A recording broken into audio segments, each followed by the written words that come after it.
আমরা দুরন্ত এক্সপ্রেসে করে চলে গেছিলাম ভাইজ্যাগ। আর ভাইজ্যাগ যখন যাই তখন আমরা ভোর 4টের সময় বিশাখাপত্তনমে নেমে পড়লাম। তখন নেমে আমরা ভাবতে পারছিলাম না যে কী করা যায় কী করা যায়। দেখলাম চায়ের দোকান খোলা আছে, তখন চায়ের দোকানে গিয়ে আমরা একটু চা খেয়ে নিলাম। তারপরে হোটেলের দিকে রওনা দিলাম।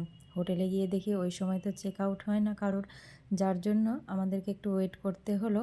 এবার ভালো লাগছিল না বসে বসে, বললাম সমুদ্রটা এখান থেকে কতটা কাছে? তো বললো খুব কাছেই আছে। তো তাহলে আমরা বললাম তাহলে লাগেজ থাক, চলো আমরা সমুদ্র থেকে একটু ঘুরে আসি। ভোরবেলায় তখন একটু আমরা সমুদ্রের ধারে গিয়ে বেশ সবাই মিলে একটু আনন্দ করলাম, একটু রিল বানালাম, বেশ ভালোই লাগছিল। তার মধ্যে দেখলাম একটু সূর্য ওঠার সময় হয়ে এসেছে, সেই সময় মেয়েরা খুব খেলাধুলা করছিল, ভালোই লাগলো। আর সূর্যটা যখন উঠছিল জলের মধ্যে ছায়াটা পড়ছিল, খুব সুন্দর লাগলো। তার জন্য কয়েকটা ফটোশ্যুট করে নিলাম আমরা। বেশ সুন্দর লাগছে কিন্তু দেখতে, দেখো। আর তারপরে সেখানে একটু চা পাওয়া যাচ্ছিল, চা, বর্নভিটা, হরলিক্স এগুলো। বাচ্চারা বর্নভিটা খেলো আর আমরা ওখানে একটু চা খেয়ে নিলাম। দিয়ে ওয়েট করছিলাম, বেশ ভালোই লাগছিল জায়গাটা দেখতে। তার মধ্যে এই বাসটার বেশ ছবিটা সুন্দর লাগলো, দোতলা বাস কিন্তু বেশ সুন্দর লাগলো, তার জন্য ফটো তুলে নেওয়া হলো। অনেকেই ওখানে স্নানও করছিল। তারপরে আমরা আবার চলে এলাম রুমে। দিয়ে এসে ওখানে ওয়েট করছিলাম, তো ওরা একটু যোগা সারছিল, তার মধ্যেই চেক আউট হয়ে গেল। আমরা আমাদের রুমে এলাম। দেখো রুমটা কিন্তু খুব সুন্দর, পরিষ্কার পরিচ্ছন্ন।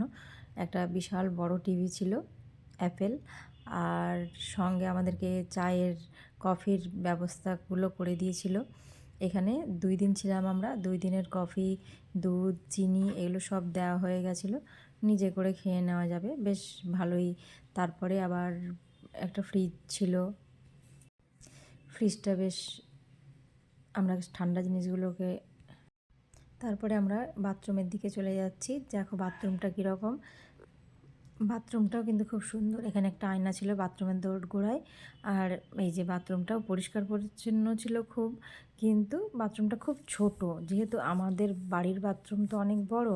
আর এখানে গিয়ে একটু ছোট, একটু আমার অসুবিধাই হচ্ছিল। তার মধ্যে কাঁচ দেওয়া, এই কাঁচটা না থাকলে বেশ ভালোই ছিল, অনেকটাই বড়, কিন্তু কাঁচ দেওয়াতে অনেক ছোট হয়ে গেছে বাথরুমটা, কিন্তু পরিষ্কার পরিচ্ছন্ন, খুব সুন্দর।